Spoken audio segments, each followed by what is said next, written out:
नमस्कार शेतकरी बंधूंनो, मी प्रवीण पवार, सुखकर्ता कृषी विकास केंद्र कोळगाव.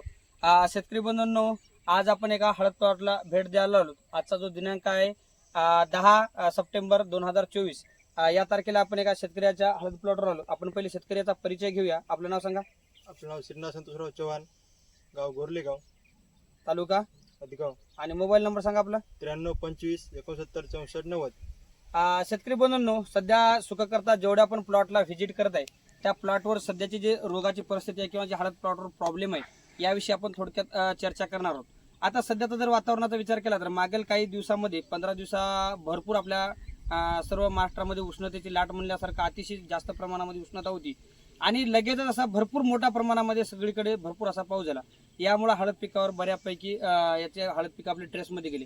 त्याचे दुष्परिणाम म्हणून शेतकरी बंधूंनो, आपल्याला जो जनरली सगळ्यात जास्त जो प्रॉब्लेम आता सध्या दिसून येत आहे म्हणजे हळद पिकातून पोंगे निघणे, कमी निघणे. आता हा बघू शकता शेतकरी मित्र, हा हळद पिकातून पोंगा किती सुंदर आले. हे बघा, हा पोंगा पण हे बघा किती सुंदर आला. हा पोंगा निघण्याचं प्रमाण बघा, हे बघा. आता हे असं जे पोंग्याचं जे प्रमाण आहे, आता नवीन जे आपण हळद प्लॉटला व्हिजिट करतो त्यामधून पोंगे निघण्याचं प्रमाण थांबले. बघा आता हे झाडाचं पान केवढं झाले आणि याच्यातून हे पोंग्या निघायचं थांबून राहिले. बघा हे बघा, हे असे जे झाडं आहेत आता हे असे त्याच्यातून जे पोंगा आपण याला जे नरसाळ म्हणतो, हे जर निघणार जर गेले तर याचा वाढीवर परिणाम होतो. तर हे पोंगे निघायचं जे मुख्य कारण आहे याच्यावर थोडीशी आपण चर्चा करू. तर शेतकरी बंधूंनो, हा प्रॉब्लेम जनरली सर्वात जास्त फुटव्याच्या अवस्थेमध्ये येत असतो. याचं कारण म्हणजे एखाद्या जागी आपले फुटवे 4 झाडं होते आणि त्यावेळी शेतकरी योग्य असं पोषण फुटव्याला देत नाही. मग काय करते, झाड जे मातृकुंद आहे आपला, तो मातृकुंदाला अन्नद्रव्याचं पोषण कमी करतो आणि फुटव्यावर जास्त अन्नद्रव्याचं पोषण देण्याचा प्रयत्न करते आणि मग ते नवीन पानाची त्याच्यामधून निर्मिती होत नाही. हा एक त्याच्या मागला मुख्य कारण आहे. तसंच जे फुटव्याच्या अवस्थेमध्ये जनरली जर जास्तीत जास्त उष्णता जर राहिली त्यावेळेस बी झाडाला योग्य असं अन्नद्रव्याचा अपटेक करता येत नाही, कारण अतिउष्णते सुद्धा झाडाला अन्नद्रव्य घेणं थोडंसं कठीण जाते. त्यावेळेस समजा त्या झाडाला अन्नद्रव्य कमी पडत असल्यामुळं पीक आपले येणारे नरसाळे थांबत असतात, पोंगे यायला थांबतात. किंवा फुटव्याच्याच अवस्थेमध्ये अति जर पाऊस झाला समजा तरी हा प्रॉब्लेम येऊ शकतो, कारण जास्त जमिनीमध्ये ओलावा झाला तरी पिकाला अन्नद्रव्य घेता येत नाहीत. त्यामुळे आपल्याला याच्यावर थोडंसं प्रॉब्लेम नरसाळे निघायला येऊ शकतो. त्याच्या अनेक एक कारण जर बघितलं तर शेतकरी मित्रांनो, बऱ्याच शेतकऱ्यांच्या पिकाला हुमणी लागलेली असते किंवा त्यांच्या मुळ्या सडून गेलेल्या असतात, कणसड लागलेली असते.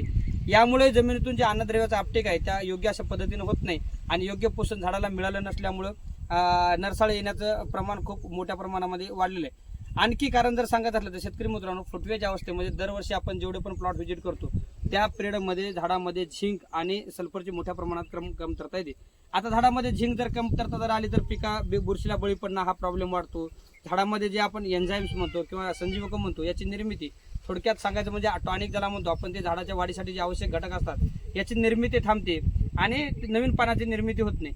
आणि सल्फरच्या कमतरतेमुळे काय होते, जमिनीतून जो फॉस्फरस आहे तो फॉस्फरस असा वहन होत नाही, त्याचं चयापचय क्रिया मंद होते किंवा त्याची वहनाची स्पीड कमी होते.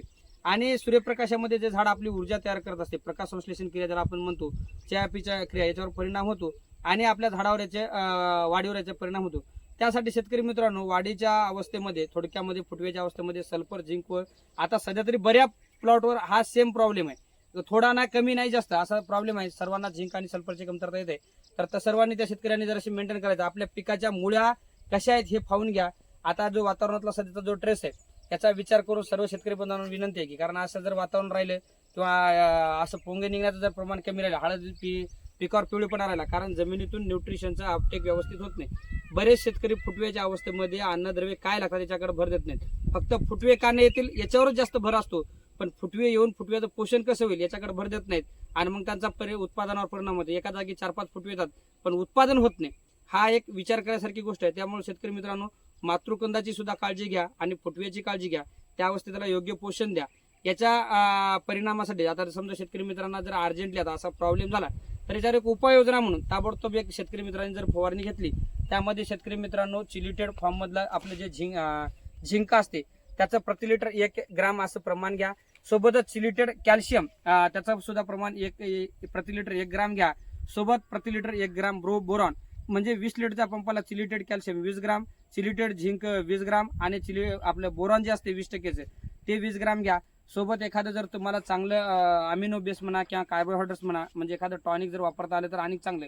याची जर तुम्ही लगेच फवारणी घेतली तर झाडामध्ये जे आता सेल डिव्हिजन थांबले म्हणजे पोंगा निघायचे जे प्रमाण थांबले आणि बुरशीचे जे प्रमाण वाढले त्याच्यावर ताबडतोब आपल्याला कंट्रोल करता येईल आणि आपल्याला जे पोंगे थांबले त्याच्या लवकर वाढ होऊन जाईल.